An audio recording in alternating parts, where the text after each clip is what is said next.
Welcome to Indefinable Magic. Doctor Who, Jim, but not as we know it.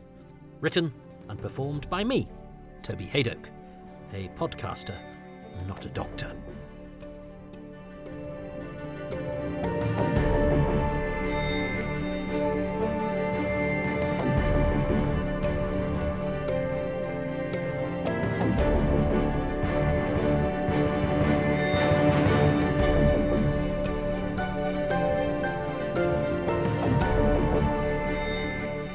Tonight's episode, Melting Icebergs.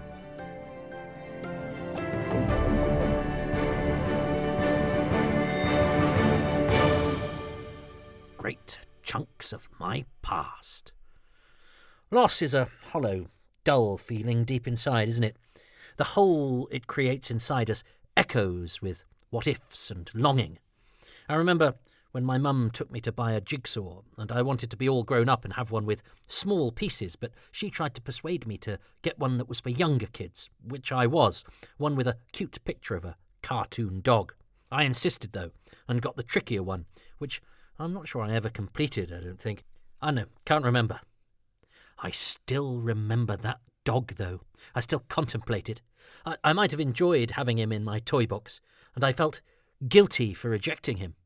Over 40 years later, the image of him in my head causes a little nauseous flutter in my tum, that feeling of loss, for something I never had in the first place. And this was just a silly jigsaw of a dog that probably didn't look anything like the memory I have of it in my addled old neurological storehouse anyway. But we're emotional creatures, and when something or someone is gone forever, our psyches find it quite hard to reconcile the fact that we have a connection with something or someone we can never again see or talk to.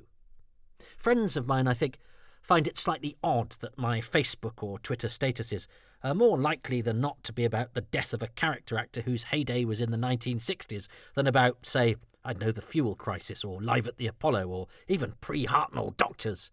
But I've always been a bit like that. I remember when the actor Gary Holton, famous for playing Wayne in Auf Wiedersehen Pet, a popular programme in the 1980s, died horribly young, early 30s, mid-shoot. It was a tragedy. He'd had an up-and-down life, but now was riding high in a popular series. And we let actors into our home via the small screen, and they were welcome, as in return they took us to places that were exciting or dramatic or funny. The newspapers gave Holton's birth date, 1952, and I remember, as I idly pondered about mortality and life, realising that he'd have been old enough to have watched all of Doctor Who first time around. It was sad that he'd died, but the stupid part of me couldn't shake how much I envied him, how lucky he was to have been able to see Marco Polo and Fury from the Deep. I was young and unhappy, you see, and without question I'd have exchanged the cataclysms of teenagehood to have been compos mentis in the 1960s in order to have soaked in the savages and the smugglers. So not only did I let the death of a man with so much still to give get hijacked by the missing episodes gang, I'd probably even pervert science for my archive-infused peccadillos. In fact, someone asked me recently, where would you go if you could travel back in time? But then quickly added the caveat, well, apart from back to the 60s to record the missing episodes of Doctor Who, obviously, because they know full well what a narrow-minded Doctor Who fan would use the most amazing scientific breakthrough in the history, and indeed future, of humankind to complete their collection of a disposable piece of family entertainment. So yeah, I like to think of myself as someone with perspective, but I have to be honest and say that I was probably more excited by the Web of Fear coming back than I would be about solving the mystery of the Princes in the Tower or the assassination of JFK, or even, say, meeting Martin Luther King or Shakespeare or Elvis. But knock me down, step on my face and spread my name all over the place if you like, but I was really excited when the Web of Fear came back. And in fact, when episode 4's credits rolled, I turned to the friend I was watching with and said, I think that's the best episode of Doctor Who I've ever seen. Hyperbole, perhaps. Come on.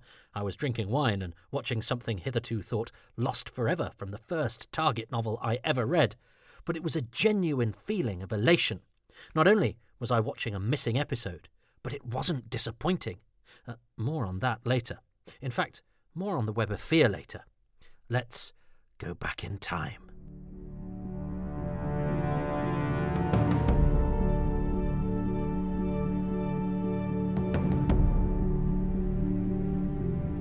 I can't quite remember where I was when I first learned that the history of Doctor Who had some whacking great holes in it. I think there'd been an allusion or a reference in one of the random Doctor Who magazines that had come into my orbit at some point prior to the Great Visitations of 1983, the Radio Times 20th Anniversary Special, and Doctor Who, A Celebration. Because whilst the small sections in both, which told us which episodes were missing, were depressing reading, I'm pretty sure they weren't introducing me to a new concept. Both of these 20th Anniversary Celebration books contained this dreadful information, but it was tucked away. In A Celebration, it was on the back pages. In the Radio Times 20th Anniversary Special, it was in a little box just before the exciting trawl through all of the Doctor Who stories, in order. So, yeah, they were prefaced by a list of the missing. It was almost like the ultimate, here's what you could have won. The Radio Times Special didn't make it easy, though. It listed the missing Hartnell episodes by their individual titles. Well, it didn't really, only those with individual titles. So it said The Roof of the World, The Singing Sands, 500 Eyes, etc. But when it got to later stories, it didn't, like Steve Coogan's swimming pool attendant in The Day-to-Day, go, The Savages, Episode 1, The Savages, Episode 2, The Savages, Episode... I could go on. But Doctor Who fans like to show their knowledge, so instead of breaking the Hartnell stories up by adventure, the much easier to digest Marco Polo 1-7 say, the novice fan needed to know which episode title belonged to which story, otherwise things were unclear. And so whilst it was obvious which Troughtons were gone, and it was a lot of them, the exact nature of the lost Hartnells was, well, obscure, although a quick perusal made it seem likely that Seasons 1 and 2 were doing better than Season 3. Mission to the Unknown serves as a sort of anchor, so not too many episodes missing before it, quite a lot after. And with some, The Night of Jaffa, it was pretty obvious where they came from, so I could kind of work out what was what. Horse of Destruction was unlikely to come from the Daleks' master plan, for example, and the Celestial Toy Room was definitely not going to be from the massacre. But would putting the Celestial Toymaker Episode 1 have killed anyone? And I know they were showing what would have been on the film can or on the episode itself, but nonetheless, it made my head hurt. Fortunately, Peter Haining's Doctor Who A Celebration made things easier, listing the losses by story, but cross-referencing the two publications didn't actually help. For example, A Celebration said that the Daleks' master plan was entirely missing, which seemed like a particularly stinging loss. Not only did the book say it was one of the best stories ever, but it was also 12 episodes. Surely they hadn't lost them all. But that's what the book said. However, looking at the Radio Times 20th Anniversary Special, it listed The Nightmare Begins, which I assumed was the first episode, and it fitted with what were the likely titles of the Mythmakers episodes I knew were missing. But The Destruction of Time, which seemed to be the last episode, only took us to 10 episodes.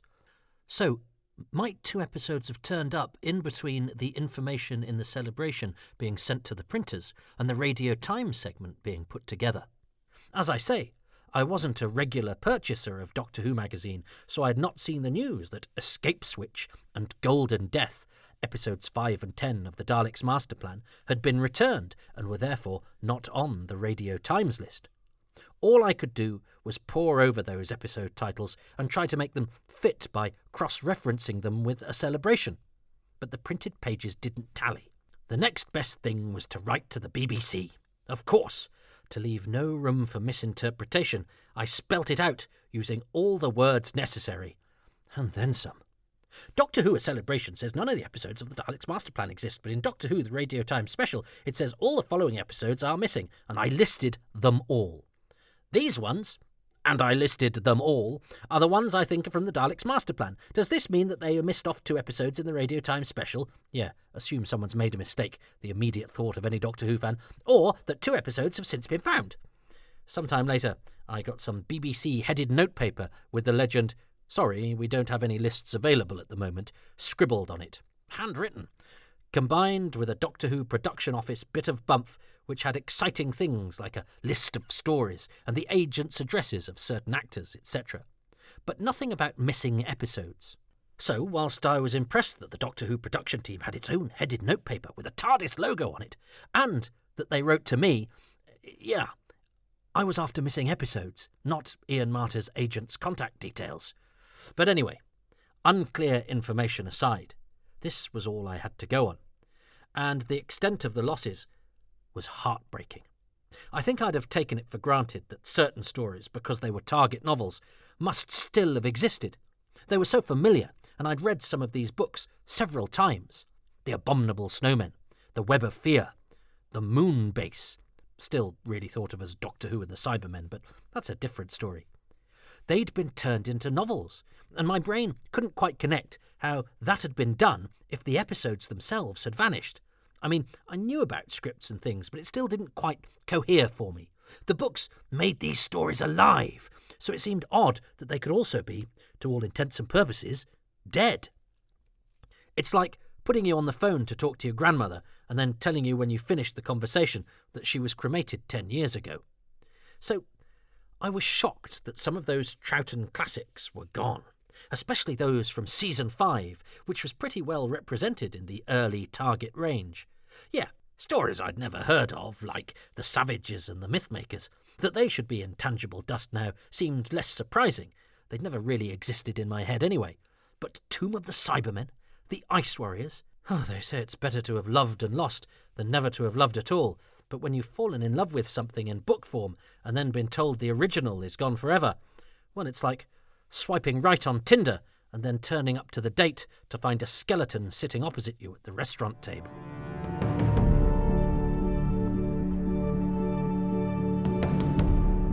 It's difficult to tell how I would have felt had the gaps been elsewhere.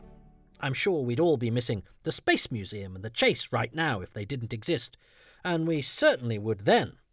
It's only really in recent years that anyone has dared to suggest that some of the missing episodes might be a bit rubbish. Back then, all we felt was the loss. It would have seemed a trifle improper to criticise The Departed at the funeral. And of course, if it's the classics that are missing, then it's another thing for Doctor Who fans to be furious about, and there's nothing like injustice to make you feel alive. But the initial feeling for me was definitely one of loss, not anger. I read the list of the dead. I mean, come on, I was 10. That's pretty much what it was.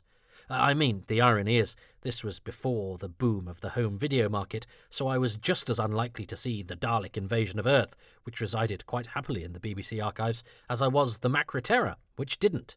But there was always hope. And, well, there's life, there's... Years later, actually, Doctor Who magazine talked about possible Doctor Who repeats for TV 50, the BBC's celebration of 50 years of television. As it was, they didn't repeat Doctor Who at all, which kept the Injustice tank full and enabled me to cruise down Grievance Highway without having to stop at Chill the Heck Out Toby services for just one bloody minute. But for a while, it looked like they might. The Dalek Invasion of Earth print is poor quality and not for broadcast, said DWM, so we might get The Chase. What? That's a new one. So even some of the existing episodes might be too poor quality to actually see? I'm not sure now where this suggestion originated, and of course we had a little clip from the Dalek Invasion of Earth at the beginning of the Five Doctors, and it looked okay, if a little yellow. But that one stuck for a while. I mean, when I started collecting bootlegs, I watched episodes that looked like they were made of gravy and were being viewed through a sock studded with M&Ms, so not quite transmission quality wouldn't have stopped me. Anyway, there were plenty, thank you very much, on the list of actually missing for me not to worry too much about any side issues for now. The first gap was the 7-part epic from Season 1, Marco Polo. The concept of individual episodes surviving from missing stories was well established with me early on, so that apparent oddness, why would one episode survive, was already out of the window. So instead the feeling was 7 episodes and not one survives? Oh. And also, typical, isn't it? Of all the stories from Season 1, it'd be that one. The best one, probably. Now, of course, I'd have probably felt the same had it been any other story. Oh, atypical and very long historical Marco Polo exists in its entirety, but not the first Dalek story. What a tragedy! Oh, Not the Keys of Marinus, a non-Dalek nation anomaly. Surely that's a classic. Have you seen the photos? It looks amazing. What an absence. You mean you've got all of Marco Polo, 7 episodes, yawn, but not the Sensorites, the little-known story with benign aliens, which is a twist on the format? Is there no God? So even now, having recently done a deep dive into Marco Polo and absolutely loved its sensitive characterization, lyrical dialogue, artfully weaved educational content, and fine performances, not to mention the pictures, which make it look amazing, I do wonder if my love of Marco Polo is partially because I can't, and have never been, able to see it. We always want what we haven't got. Unrequited love always seems to have a heart-tugging emotionality that a consummated union does not. Those pictures, though. There are so many from Marco Polo, it seemed almost perverse that the moving ones hadn't survived. Like the Target novels, those beautiful photographs made everything seem so alive, taunting us with a promise that has never been fulfilled. It gave us its phone number, but never picked up. The other missing story from Season 1 was the Reign of Terror, of which only Episode 6 survived. It seemed the historicals had received special attention from those destroyers of episodes. Of course, it wasn't because they were targeted by the Destructo laser, it was just that fewer of them came back from the oblivion they had been consigned to, but I didn't know that then. This rewriting of history, several of its lines, also happened with Season 2, which was thankfully also largely intact, bar The Crusade, which only retained Episode 3, and The Time Meddler, which only had Episode 2. I was slightly less bothered by The Crusade because it existed for me in the form of the Target novel, which was quite a tough one to read. Of course, when my reading skills improved, I discovered it was one of the very best novels. And of course, the script and acting in The Crusade make it a cut above much of what surrounds it. I didn't know that. I was young and stupid. The Time Meddler, though, even in my juvenile idiocy, did seem to have been an important turning point for the show, and also, thanks to the presence of the meddling monk, seemed to be quite fun. But still, 2 stories out of 9, and a representative episode of the 2 that were missing, was not bad going, considering what was to come. Because after The Chase, the next 3 seasons or so had been reduced to cinders, and it didn't look like they'd be found in Spain or anywhere else. Season 3 was largely gone, but gosh, and this was bad, one of the best ever stories, which I'd never seen, the Daleks' master plan, had withered under the destruction of time, whilst the worst ever story, which I'd also never seen, the Gunfighters, survived. Don't shoot the archivist, but is there no justice? Nope. Nor was there any trace of the much-loved Galaxy 4, or the Savages, or the Massacre, mysterious stories about which I didn't really know that much at all. The War Machines seemed to bookend this butchered run as, like the Time Meddler, only Part 2 survived, and the link between these 2 stories would be strengthened throughout the missing episode saga, as we will discover. Season 4, shockingly, had no complete stories at all. The 10th Planet, in an almost poetically unjust flourish, managed to hold on to all of its episodes, bar the landmark final instalment. Are you kidding? It's like that Tony Hancock episode, The Missing Page. How will the very first Cybermen be defeated, and how will this lead to the very first regeneration of the show's very first leading man? Men, are you skinny? You what? But the 10th Planet actually did better than any other story that season. There were just scattered instalments of The Underwater Menace, Episode 3, and The Faceless Ones, Episode 1, plus a couple, 2 and 4, of Doctor Who and the Cybermen, the Moonbase. But talking of landmarks, Troughton's First, The Power of the Daleks, and the biggest epic after the Daleks' master plan, with that amazing-looking Dalek Emperor and the promise of a Dalek civil war, the evil of the Daleks. Nothing of either story. Oh, Ambassador of Destruction, you're really spoiling, well, my childhood. But then came Season 5. Now, I don't know about when or where you were brought up, but there was a time before anyone had the temerity to suggest that much of Season 5 follows a similar template. Monster of the Month pins down disparate group of humans in confined space, the leader of whom is often unreasonably obstinate or on the verge of insanity, and the monster picks everyone off one by one before being defeated at the end by the Doctor. Now, for me, that's pretty much my ideal Doctor Who story. Partially, I think, because the first Target novel I had ever read was The Web of Fear. And so, in 1983, it seemed that Season 5 was when Doctor Who was at its most exciting. Monsters, bases, sieging. And what was this? The whole of Season 5.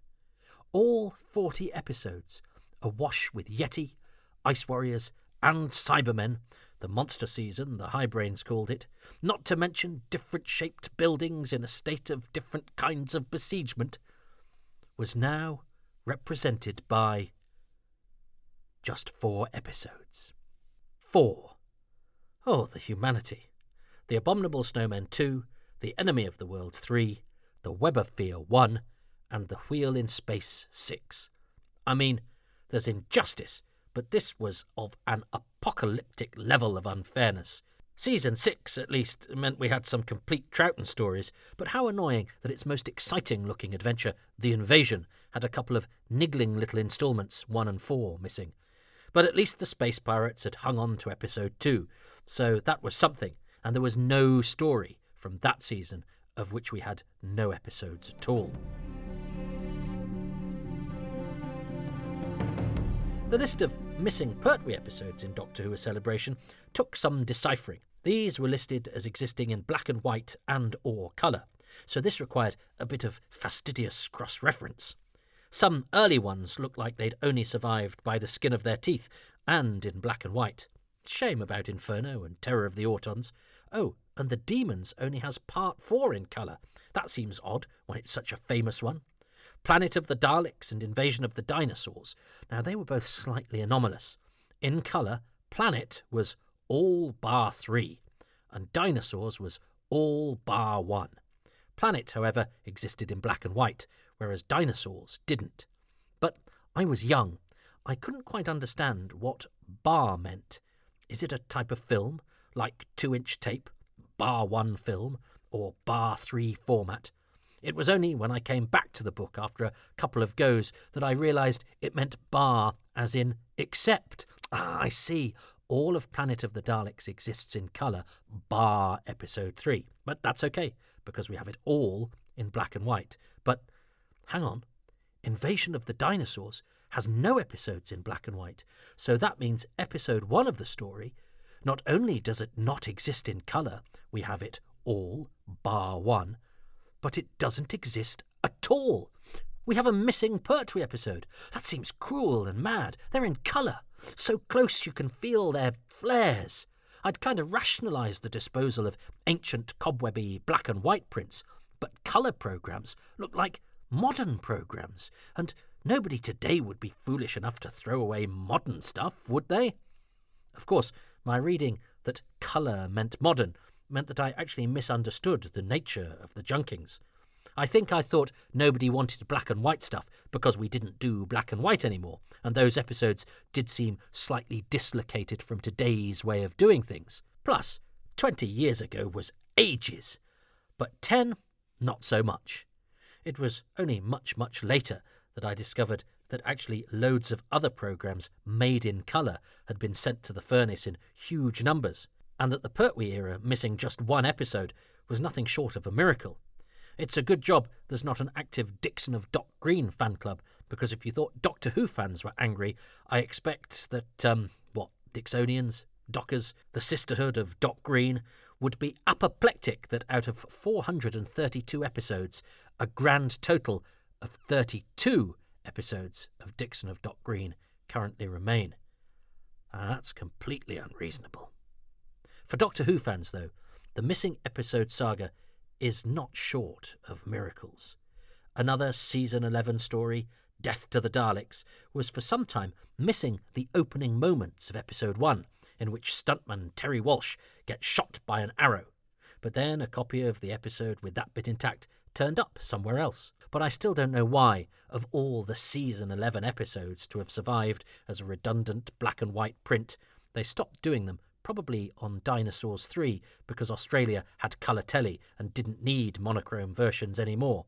It was the one we don't have that did. Invasion of the Dinosaurs 1 just happened to be the one that was saved by an engineer and sold. He didn't have the others, and so made the Bouffon one's canon whole.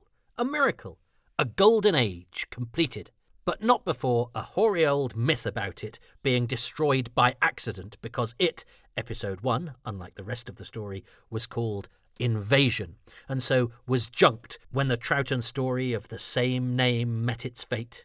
Oh yeah, that did the rounds for ages, and it wasn't the only invasion-flavoured myth to have lingered, but we'll get to that. Meanwhile, in Pertweeville, it turns out that our beloved Barry Letts was quite happy to see Invasion of the Dinosaurs junked because he wasn't especially happy with it. And yet, it largely survived. It seems you can be a respected producer within the BBC and still nobody pays attention to anything you say. But sure, lovely Buddhist Barry Letts wanted Invasion of the Dinosaurs wiped from existence. Maybe he thought it would be reborn as something better. But yes, the invasion of the dinosaurs hoary old myth isn't the only hoary old myth, because hoary old myths are as prevalent, hence my repetition of hoary old myth, as miracles in the missing episode saga. Nicholas Courtney, foolishly, bless him, when writing a tribute to the recently departed Ian Marter in Doctor Who magazine, used a careless phrase about the first 2 episodes having no sound when referring to the VHS copy of The Invasion he'd been given by a fan. Now, anyone with half a brain would think, well, obviously he means episodes 2 and 3, i.e. the first 2 episodes on the tape, rather than jump to the ridiculous conclusion that the hitherto missing episode 1 was hanging around on a fan's VHS that he was handing out willy-nilly to cast members, but no one had picked up on this, and now the news of its existence was being casually revealed in the pages of Doctor Who magazine in an article about something else. But in Doctor Who fandom, hoary old myths are a lot more prevalent than people with half a brain when it comes to the propagation of theories that missing episodes turn up all the time, and so Courtney's touching tribute to his friend was hijacked by the rumour mill to suggest that an actor was more likely to possess something that didn't exist than he was to adopt careless phraseology when his mind was on a higher purpose. And the Invasion 1 No Sound has been popping up regularly on hoax lists ever since, but is, at least, a good way of weeding out the nonsense. It's the Rollo Tomasi of missing episodes. And if you get that reference, well, we may as well marry now.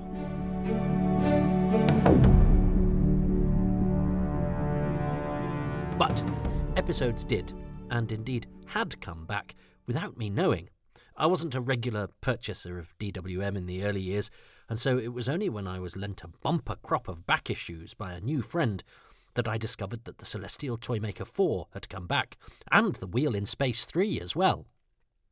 The Time Meddler and the War Machines continued their close association, having previously both only been represented by Episode 2, now they had been returned complete.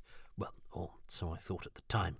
Also, in the brief hiatus between me getting a celebration and the Radio Times 20th anniversary special and getting my hands on those old Doctor Who mags, the Pertwee era had been completed, and loads of episodes that only previously existed in black and white were also now in colour.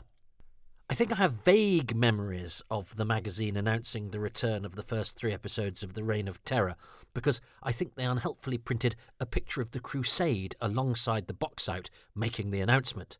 Maybe they were anticipating the return of the Lion a couple of decades later and had crossed a time track or some such. Still, as a lover of the Crusade and a meher of the Reign of Terror, it meant that I was able, joyous soul that I am, to greet even the best news ever, missing episodes coming back, with something akin to disappointment. Oh, not those missing episodes. Toast that return with your half-empty glass, Toby. You know you want to. Back issues also revealed that actually some of the episodes that did exist used to not. I'm pretty sure that the first time DWM did a listing of what was available, The Abominable Snowmen Episode 2 was missing and came back only shortly after. Wow! Wow, I thought.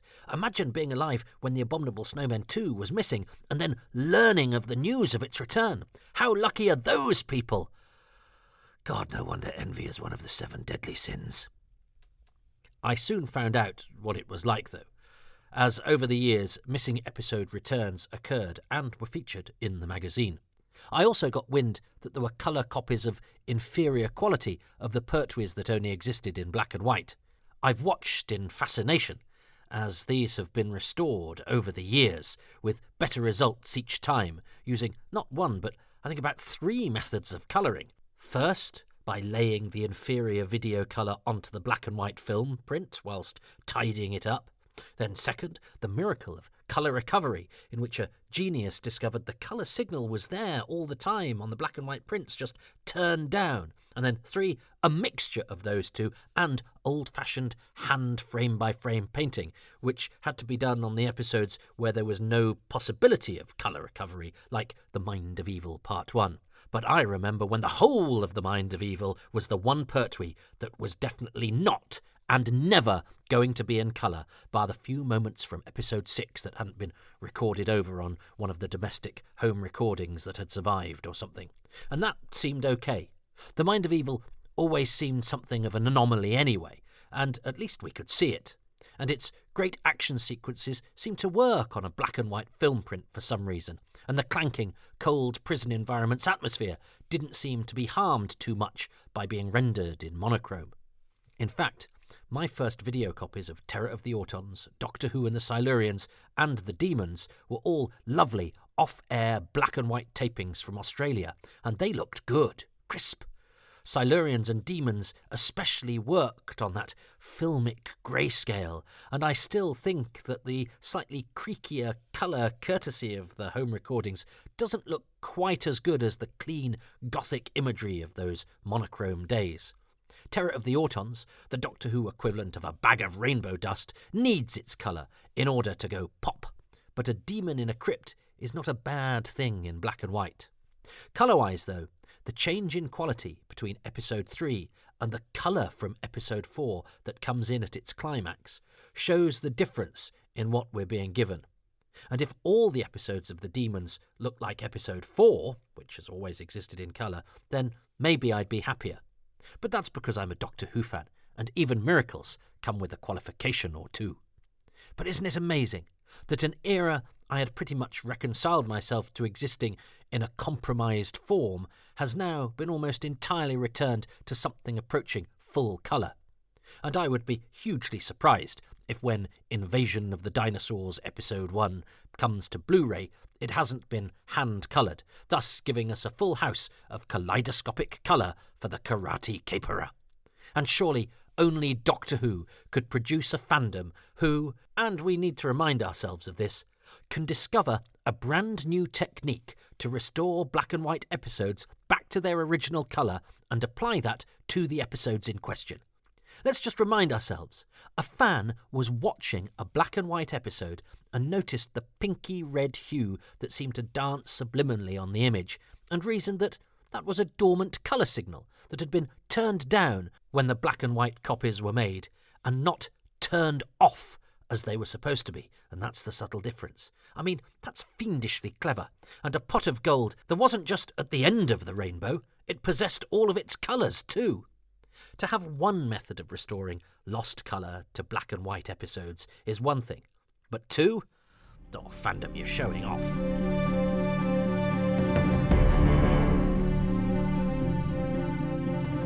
But in those early days, it was enough to just live in hope that every time Doctor Who magazine popped into the newsagents, there'd be a section of Gallifrey Guardian that said something had been returned.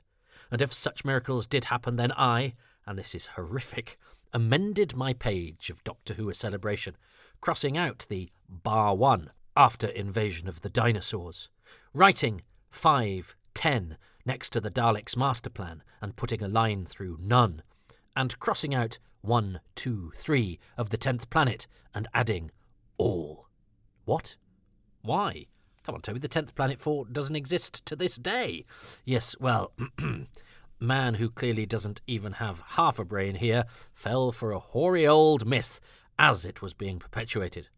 one of the few Doctor Who magazines I had got hold of on some holiday or other, told me the story of the colorization of the 10th planet. Long before this kind of thing was being done and improved on a yearly basis to the Pertwees, the magazine ran a story about a Hartnell classic being given the colour treatment, much like what was happening to a few silent films around the time, in a process that made Laurel and Hardy look like they'd been drinking from a well just outside Chernobyl. The clue to the nature of this story in the magazine came in the last line. The project was being given a production code based on the date that colorization was due to start, 01/04/84. But you see, that kind of flew over me, and of course it means 1st of April, April Fool's Day, 1984. It was a joke. And as if to prove that I had the makings of being the stand-up comedian I am now, even then, I totally missed the joke and therefore the entire point of the article, which was one big lie. Now, the magazine had form. Before my time, they'd done a piece on footage from the never-made Malcolm Hulke Hidden Planet story being found and merged with new pictures shot by the Davison production team. That, too, had been an April Fool. But I hadn't seen that at this juncture. I'd have seen through that one, I think, but I took this one, this quite detailed story about the 10th planet being colorized, at face value. I mean, it added to its realism by saying some footage was damaged and needed restoring, getting a couple of the old actors back in to say their dialogue again. It also said that they changed the 1984 setting for something more futuristic. God, if that was even contemplated now, the internet would go ballistic. I know 1984 has form for rewriting the past, but for Doctor Who fans, that kind of thing only happens in Room 101. And it even said that the Aztecs was the first choice, but when the 10th Planet 4 turned up, they decided to colorize that story instead. So instead of saying it had been done to a story that already existed, they actually opted to do a double April Fool. Colorized story plus missing episode return. Now you see, the former, I think, is okay, as it would have been an interesting curio, but no great loss if it didn't happen, and you can't lose what you never had. But to pretend that the, at the time, most desired missing episode of all had been returned in order to pull off your story, that, my friends, is what we comedians call not reading the room. And that's worse than not getting the joke. So I thought the 10th Planet 4 existed for quite a while, until a fan enlightened me, and I felt so silly. But then it wasn't the only thing I chose to believe, because I eventually started to get hold of fanzines and to talk to other people at conventions, and when you first start hearing rumours, they sound so credible, especially if episodes come back. So I was thrilled when The Faceless Ones 3 and, even better, Evil of the Daleks 2 were returned. More priceless Troughtons. And by now, I was collecting episodes, so there was actually a chance of seeing these ones one day. But even those returns came with rumours attached. Apparently, it said on the grapevine, someone else had the Highlanders 2 and 4 and was prepared to swap them for the other 2 Troughtons, or something. That was published in some organ or other. Oh, and the Singing Sands from Marco Polo, that was definitely supposed to be out there too.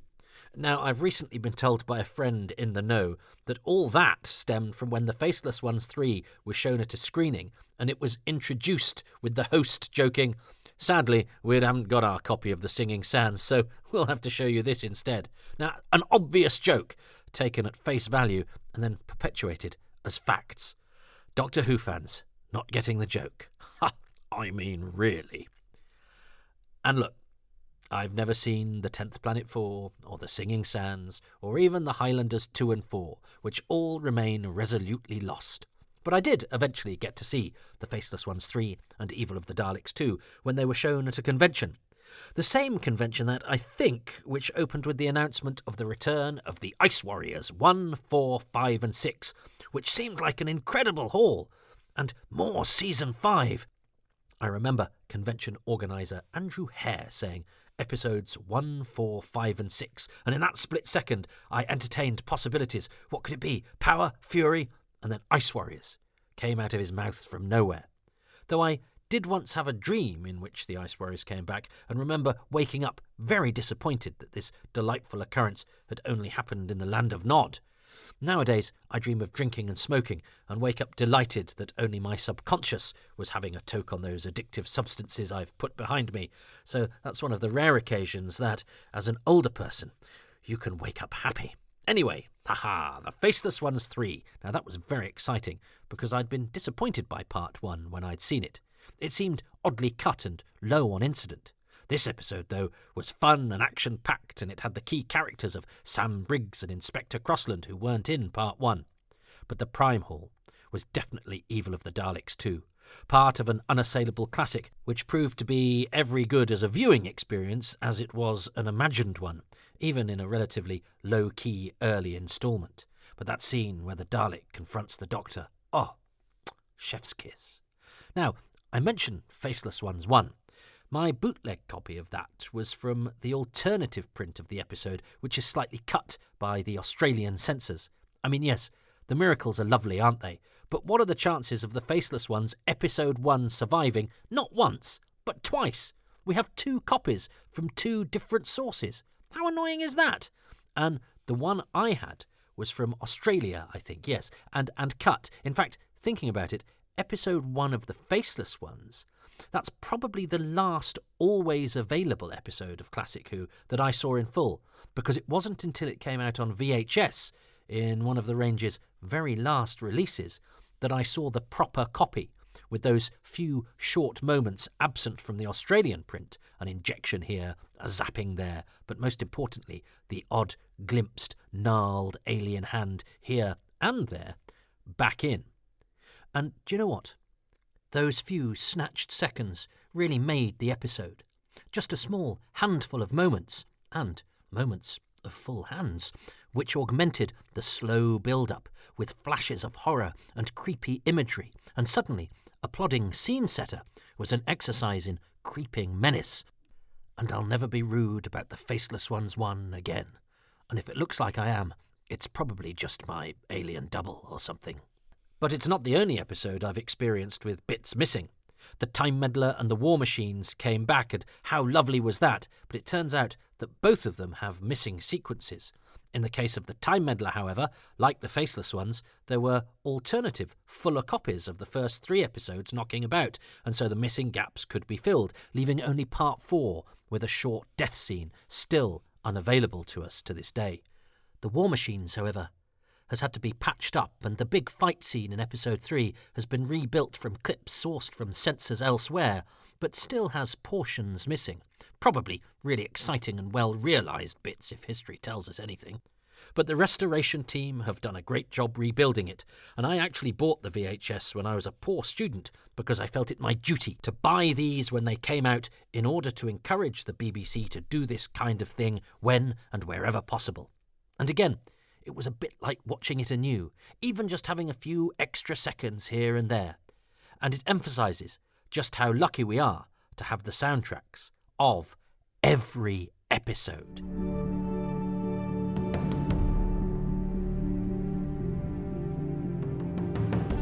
Oh, yeah, and while I'm accentuating the positive, yes, there are whole episodes missing snippets, which is a shame, but nonetheless livable with in the grand scheme of things. And every negative must have an equal and opposite positive, because we also have clips from missing episodes, giving us a tantalising taste of what's in some of those instalments denied to us by Fate and Time and Pamela Nash. Some Doctor Who episodes themselves had clips from missing episodes, a few seconds of Fury from the Deep in the War Games, for example, but not, as it turned out, a couple of seconds from the Macra Terror in The Three Doctors. That had been the rumour. The bit of Troughton in The Three Doctors, watched by the Time Lords, had come from the Macra Terror. Maybe Graham Lehman, the actor playing the Time Lord at the control panel where the clip is played, was replaying past glories, as he was also the controller, seen on screen, in the Macra Terror. So maybe he was eavesdropping in on his former self. Maybe he'd taken the episode home with him. What? Well, I've heard stupider rumours. But no, it was all a big lie. Well, a mistake. Whatever, it was bollocks. But I remember discussing it with another fan and saying, well, maybe we could gather together existing clips and those soundtracks and the pictures that we've got and do some kind of, I don't know, reconstruction. Oh, I've never been so roundly dismissed and mocked and patronised as I was when I made this suggestion to this fellow. And now he was a bit older than me, and I've not seen him since. But I think I'd quite like to see him right now as I flick through BritBox and see such things there for all to see and available not just to hardcore fans exchanging VHSs in terrible pubs in a clandestine manner, but to the general public in the comfort of their own homes as well. But to be fair, I had made my suggestion before the discovery of that huge hoard of telesnaps. I mean, who could conceive of such a thing? And yet, there they are. 60 or so single frames to give us an inkling of what sets and characters and monsters look like on screen. But they themselves were all lost, and yet, in Doctor Who's case, somehow found again. And even those the BBC didn't have or keep, Marco Polo and the Crusade for example, had been kept elsewhere by other people. It's like everyone took home different pieces of the jigsaw, but over the years returned them piece by piece. Except, of course, for those episodes where no telesnaps were taken because producer John Wiles didn't think them necessary in Season 3. The season that's mostly missing. But still, if you told a young fan of my generation that such a treasure trove of visual information about lost classics would turn up, hiding in plain sight, when, and bear this in mind, most of telesnap taker John Cura's collection, and he took photos of loads of other different programmes, were disposed of when he died in 1969, and the majority of the work he did does not survive at all, then I'd have thought myself the luckiest boy alive. Amazing though they are, though, moving pictures give an even better clue as to how a story might have felt, and as the back page of Doctor Who A Celebration told us, annoyingly, without going into specific detail, bar mentioning the 10th Planet 4's regeneration, clips did exist from some lost stories. And clips continued to turn up as a pleasant surprise on occasion. I fumed through the patronising BBC documentary Resistance is Useless, but was slightly mollified by seeing Kurt Gantry and the Spa from the Daleks Master Plan, which I knew were from otherwise lost episodes. Later, when Daleks The Early Years came out on VHS, I was gratified to see those moments now accompanied by the correct soundtrack and without a brummy anorak and condescending script to provide vexing supposed context. And it also had a couple of clips from episodes 3 and 4 of Master Plan, which I had a vague idea were around, but didn't know the details of. Both of them were gratifyingly long segments. For a story which, when I first heard about it, was totally gone, Master Plan seemed to be contriving to come back bit by bit. Power of the Daleks had a few surviving clips as well, but I'd known about a few of them. C for Computer is a title forever lodged in my mind, thanks to it being the name of the programme which did us all a favour by preserving the Dalek production line sequence. But, you know, even though I hadn't known the details of some of the clips until I saw them, by the time I'd grown up, it became pretty clear that all programmes and archives had now been scoured for such segments. Heck, we even had the full, longer section of the Galaxy 4 clip, which survived thanks to its being selected for the Who's Doctor Who documentary. I'd seen the pretty hefty-seeming 30 seconds that was in the Lively Arts programme, but the full clip, that ran to nearly quarter of the episode, extraordinary. That's not a clip, that's a segment. But yeah, come on, by now, we knew where all the clips were, didn't we? Well, until one Sunday morning, the internet went crazy because an old episode of Tomorrow's World, was it, was shown on terrestrial TV with a couple of snippets from Power of the Daleks that none of us had known existed.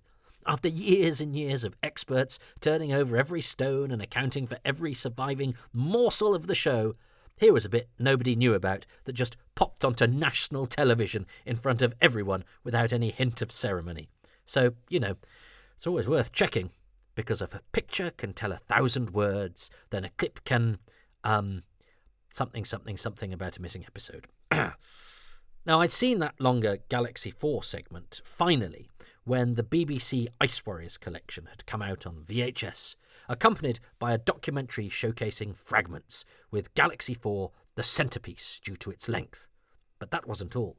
The newly found censor clips from Australia, uncovered by doughty cool dude Aussie dentist Damien Shanahan, a windswept, tanned treasure-hunting tooth extractor saying the words macra beast on a sun-kissed beach like an Antipodean Indiana Jones on holiday. And the sun was shining in South Manchester as well as the Aussie coast on that afternoon that I loaded the missing years VHS into the ancient top-loader in the grotty house in which I lived a somewhat rackety life, jaded, I think, by post-university blues and poverty, and the fact that I'd played my old VHSs to death and there was no new Doctor Who anymore. And even though the invading beam screamed high summer, for a few snatched seconds here and there, dark winter nights reigned in all their glory as snatched moments of tea-time terror lived in front of my eyes for the first time. There was the controller from the Macra Terror, looking rather more knackered than he did in the famous picture of him being grabbed by the Macra Claw, the claw of the beast. That's interesting. Maybe the makeup was applied after the photo shoot. Anyway, great moment, classic image, alive again. Oh, and some pretty hefty sequences from the Smugglers. You get a real feel for Terence Damani's performance as the churchwarden, and it looks lovely and crisp on film. But, this was the best of the best. Even better than The Beast was a minute-long clip from the entirely missing Fury from the Deep. John Cura had captured a key moment of Mr. Quill looking terrifying in one of his telesnaps, a viscerally chilling image of a cadaverous face in an open-mouthed, silent scream. But maybe I'd thought when I saw that it was just a lucky moment. Oh, but no.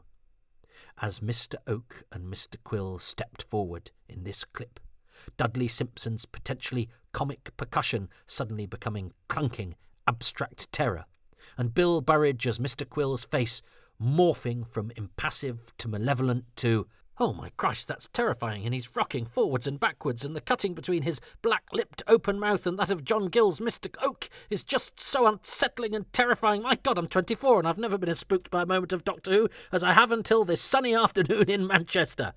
So yeah, even clips could be enough to satisfy my Who hunger and make me see new things I hadn't known were there, and it renewed my zeal for someone to scour the world for those missing episodes which, oh please, might be out there somewhere in Nigeria or Zambia or even Hong Kong.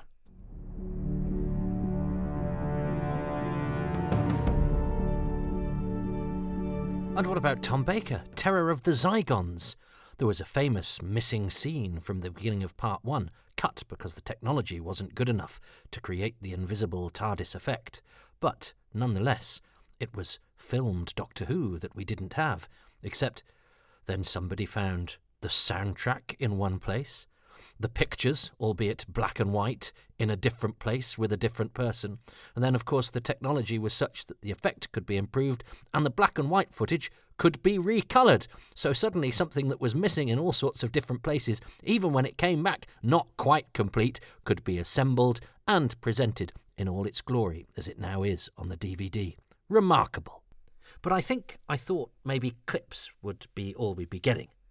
But how lucky we were to have even these, and again, what a joy that fandom had created such enterprise in others that had resulted in breakthroughs from which I benefited. And those censor clips weren't the last, because a bit later some turned up from the Web of Fear and the Wheel in Space in New Zealand. But a non-fan invention, the internet, became a place very quickly inhabited by fans, and suddenly those fanzine rumours seemed like rather sensible and good-intentioned imaginings or optimisms compared to some of the hoary old rubbish that started to pebble-dash cyberspace, some of it deliberately contrived to do, well, whatever it is internet tossers want whenever they do whatever it is they do. I mean, I know I'd had the wool pulled over my eyes before the internet became what it is now. I was once in an opera. I can't sing.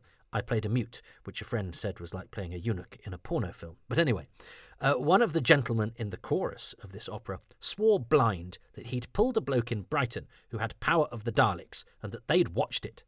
It seemed like an odd lie to me, and I was told it with a straight face. And frankly, it seemed to me that if a Doctor Who story was going to be sequestered anywhere, Brighton, in the home of a gay man, seemed as likely a hideaway as any.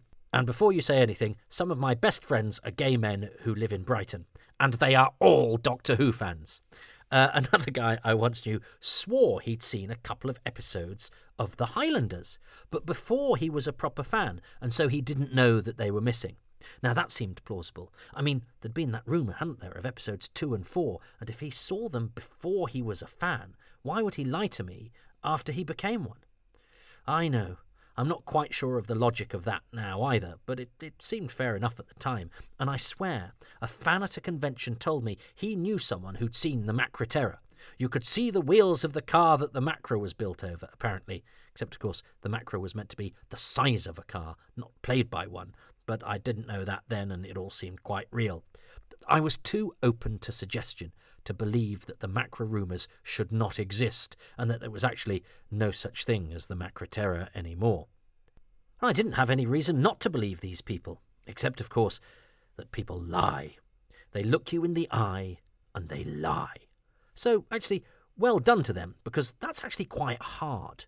With the internet, however, you don't need to look anyone in the anything, so that's really bloody easy, which would explain why hoax after hoax bombarded the internet forums in those early days.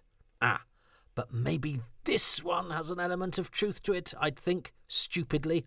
And of course, I would check various forums every day just to get a sniff of a rumour. When I think now how I could have spent that time writing the great British novel or, I don't know, watching my kids growing up, instead of staring at a film can for Mission to the Unknown and wondering if it really did look genuine, or reading that forum post about the car boot sale where some Hartnells were definitely spotted, well, I'd probably be living off royalties and maybe able to buy my ignored children off with a hefty inheritance of more than just what they're currently in the running for, which amounts to about 20 quid, a signed photo of a Vord, and some Radio Times cuttings of things I've been in. And of course, it'd have to be the one day I wasn't perusing an internet forum that the Daleks' master plan continued its slow process of reformation and episode 2 popped back. And then later, 2 episodes that nobody had ever run a rumour about anywhere on the internet, Galaxy 4 Part 3 and The Underwater Menace Part 2, appeared out of nowhere, and I had the wonderful experience of talking to a veteran fan who dolefully told me that they were number 102 and 104 on his list of episodes that he wanted back of the 108 that were then missing. It was probably the most Doctor Who conversation I've ever had. And of course, like you, I spent several years drooling over every pronouncement about what is now known as the Omni rumour, fuelled by the welcome return of the Web of Fear and the Enemy of the World, not just on the internet, but in hushed conversations in pubs where people would tell me, in the weeks before the announcement, that it was definitely Marco Polo and the Web of Fear. Someone has seen the film cans / sales documents / actual episodes. And a part of me still hankers for something more to be out there, and I greet every rumour with a soupçon of hope because, well, it's the hope that's the fun part, isn't it? The hope, before realising that the episode coming back is your number 103. The hope, before you realise it's just a piece of internet gossip. The hope, before you realise that, hey, it's the longest we've ever gone without getting anything back.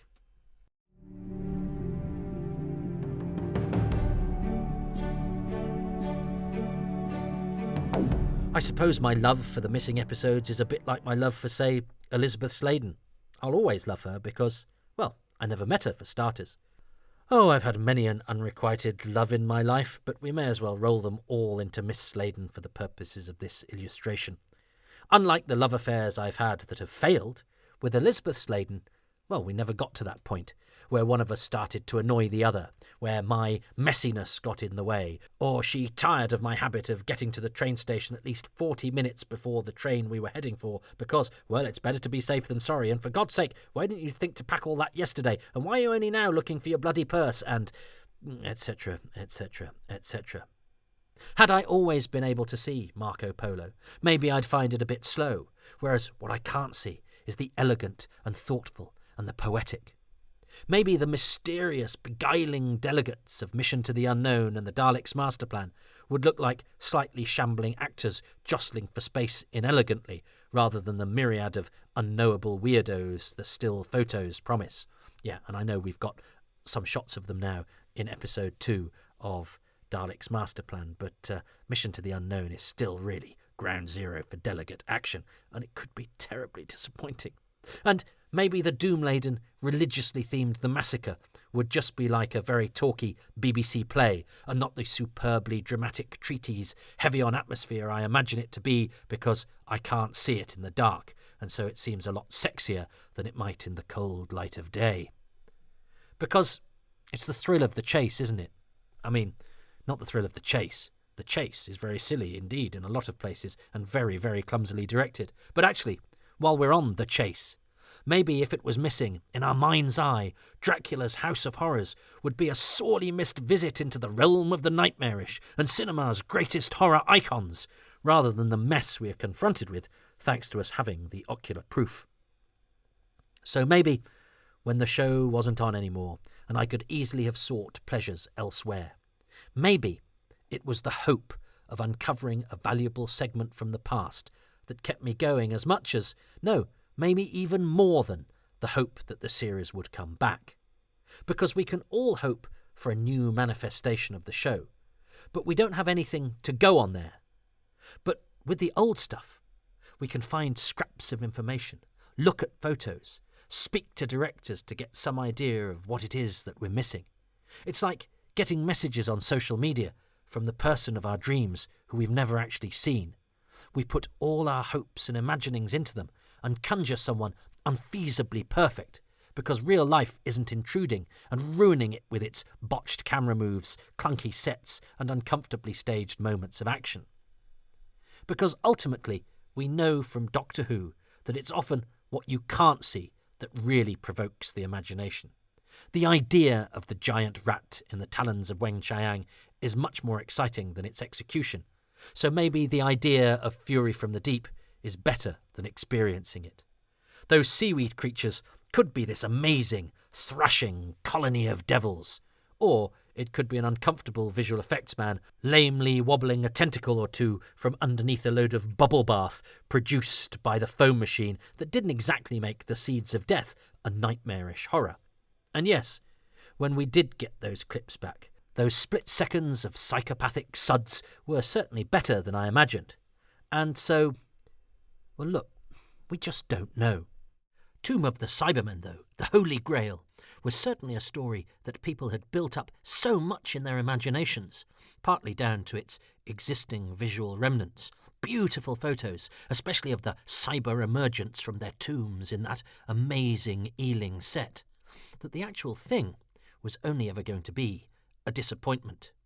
People rather love it again now, but I remember that it had always been described as a very dark and atmospheric tale, so the absence of any spooky, murky sets and flickering shadows, any noticeable jump moments, and the presence of a dummy cyber controller and some very visible Kirby wires on the hoisted Toberman meant that Tomb of the Cybermen showed that grave robbing can sometimes mean uncovering something that has been buried for so long that, well, it might not be as pretty as it is in the pictures. So I know that the majority of these stories are never going to live up to the hype. Oh, smug mode, though. I always knew The Enemy of the World was underrated, so there. And that some of these lost instalments, rather than being archival gold, will probably be rather shoddy. But it doesn't matter. For every dodgy moment of the Doctor hiding from a Chumbly in plain sight, or Professor Zaroff not actually having a visible octopus, or Donald Bruce being visible at the edge of the set waiting for his cue, all of which in themselves are actually better seen than not, there are moments that are unexpected, charming, or simply new. Something old, yet at the same time something new, which makes a union between this viewer and a hitherto unseen instalment of Doctor Who a blessed one. And so I haven't outgrown the excitement about the chance to see the unseeable, because, say, a Troughton episode, even a bad one, would surprise us with the sheer inventiveness of that master character player, infusing every scene. No amount of reconstructing could, for example, have recreated the knock-knock, no answer that he does when illustrating Professor Zaroff's insanity in episode 2 of The Underwater Menace. Sometimes, when walking the dog, I fantasise about going to a car boot sale and there are, And here I limit myself, depending on what mood I'm in. There's no point in dreaming if you can't compromise your dreams with practical restrictions. I'm a Doctor Who fan, after all. So I'd say, OK, this time there's 18 film cans, Toby. Which episodes do I want them to be? But 2 of them happen to be episodes that already exist, because I've got to spoil it somehow. I've got to have my moment of disappointment sullied, even in a fantasy. I don't know what that says about me, but I don't like it. Some people I know would instantly try to complete the nearly full stories. Ice Warriors 2 and 3, 10th Planet 4, Invasion 1 with or without sound, and Invasion 4, etc. This to me is madness. We know how those stories play out, but we don't know what all of the stories look like or feel like in detail. So I'd definitely go for a smorgasbord of examples of the under or not represented stories. I don't need whole adventures, bits and bobs of each, please. An episode of The Massacre here, probably 4. Oh, but hang on then, we don't get the Abbot, so maybe it has to be episode 3. Oh, the agony of make-believe based on actuality. An instalment of Fury from the Deep there. Oh, and maybe some bits of the Mythmakers here, there, and everywhere. And to think, if we had all of the episodes, I wouldn't be able to do that. To fixate upon and study and research not what might have been, but what emphatically was, but now isn't. Or, if it is, where is it, who has it, and will we get it back? And that's another part of the fun, the hushed conversations about a friend of a friend who definitely knows that episode X is in the hands of person Y who won't give it back for reason Z. Oh, the injustice, the selfishness, and yet the promise that one day something will come back. Oh yes, one day. But until then, oh boy, are there tears, regrets and anxieties. The stuff of drama. But obviously, now I am older than poor Gary Holton ever got by some considerable margin, and I'm definitely not ready to say Auf Wiedersehen yet. I've learned to be grateful for what I have, not fretful for what I never had. Over the years, episodes have gone from being missing to being found, from being impossible to experience to being represented by sound and then pictures and then telesnaps and then clips.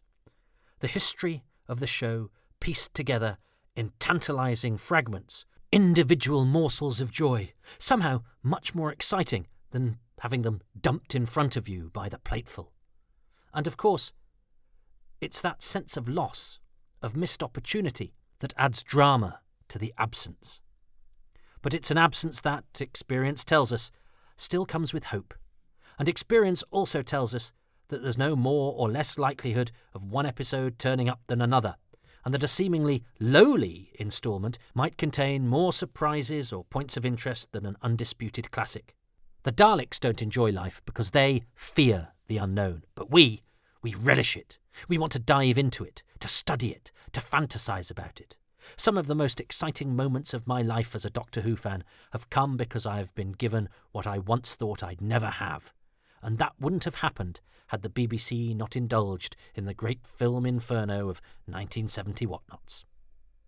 And so when I get the Web of Fear off my shelf, where it sits in shiny disc form next to stuff like the Dominators and the Seeds of Death, whose existence I've long since taken for granted, I have to pinch myself. I can watch The Web of Fear, the first Target book I read, but a story I had come to accept was lost forever, from a season that in my experience of the show has gone from being represented by 4 episodes to now a whopping 22. That's still 18 missing, though. Can we have those, please? Or even just a bit from Fury from the Deep? Not to mention that it's missing an instalment that has to be recreated in both animated and reconstructed form so that fans in different subcategories of how they like to experience the lost episodes have a choice how they'll experience them. It sounds like madness, doesn't it? But I don't know. Maybe I enjoy some of those lost stories more. Maybe I'm more fascinated in them because I've experienced the sound, but not the actual fury. And to live in hope, to get the thrill of the occasional found treasure, and to imagine, and to dream, and to research, and to have the hope and expectation. Well, that's living all right.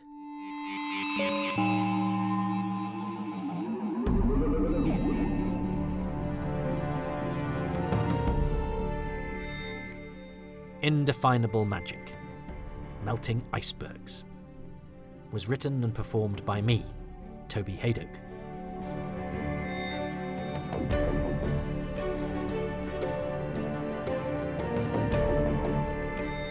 With thanks to Richard Molesworth and Charles Norton.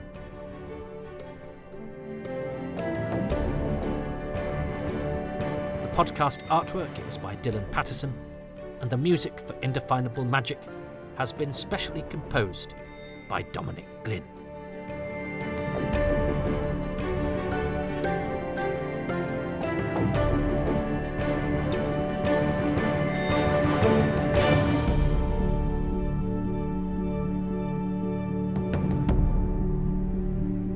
I'm grateful to the many patrons who make these podcasts possible and keep them ad-free.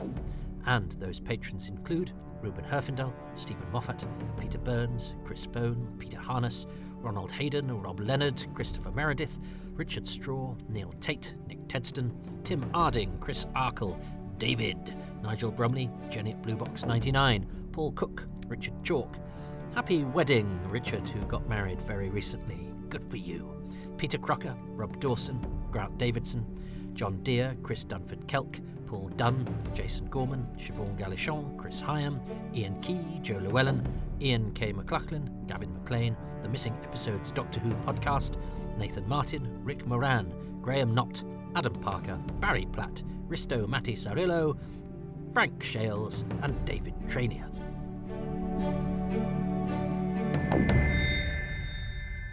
Would you like to join that list of names? In which case you can become a patron by going to patreon.com/Toby Haydock. You get bonus releases, early material and exclusive access to various bits and bobs like interviews that I've done or your own podcast. Far too much information which doesn't go out to anybody else bar those who get access to the patron page.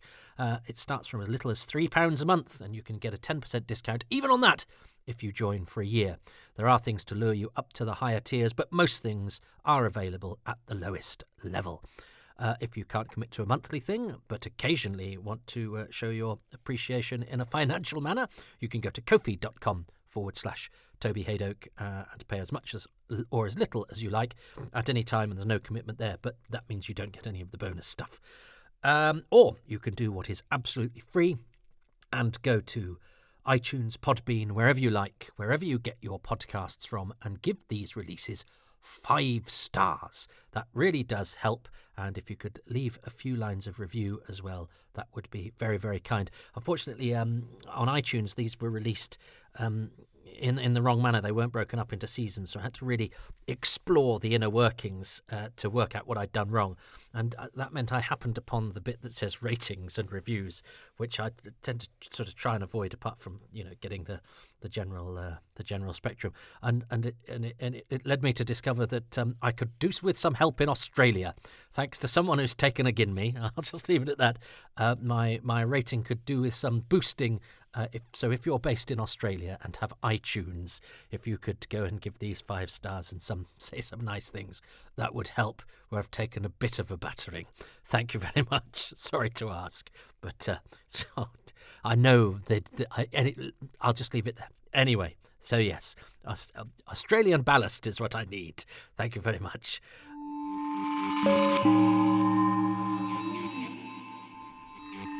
You can follow me on Twitter at Toby Haydock, and these podcasts have their own feed at Haydock Podcasts, and you can visit my comedy club at Excess Malarkey on Twitter, but it's also on twitch.tv/Excess Malarkey. There's an archive of stuff there. We're trying to do regular shows online, but it's coming harder and harder. But we do have the live show at Excess Malarkey Comedy Club every Tuesday.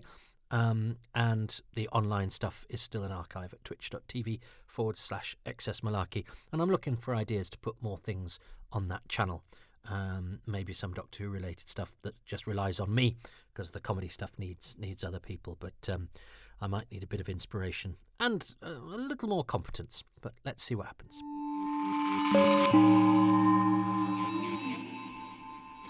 That ended up being quite a long one. I actually even cut some bits out of that. I should have maybe written it as a 2-parter. I looked at cutting it in half, but it just didn't seem natural. It just seemed like would have seemed like one of those Colin Baker episodes, the season 22 episodes when they were shown in America, where they just arbitrarily just put a cliffhanger somewhere bad. So so it doesn't do me any help, because it means that, you know, one release is an hour's worth of material, but it still counts as one release. But there we go. It is what it is. I hope it wasn't too long. It's a pet subject. I had far more I could have said, but I decided I needed to stop talking.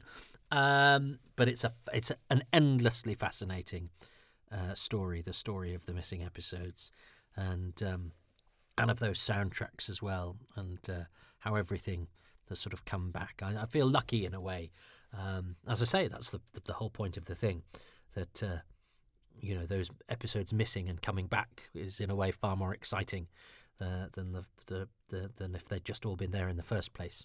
But it's been a long time since we had some excitement. So if you are listening and you have Marco Polo episode 7, sorry, Assassin at Peking, you won't know what I'm talking about if I say Marco Polo episode 7. But yeah, if you have a missing episode, it's highly unlikely that anyone listening to this has got a missing episode that, if they hadn't been inclined to give it back before, now will be, or that was completely unaware that there were missing episodes of Doctor Who. But nonetheless, we put the word out everywhere just in case, don't we? But it's about time we got one back, isn't it?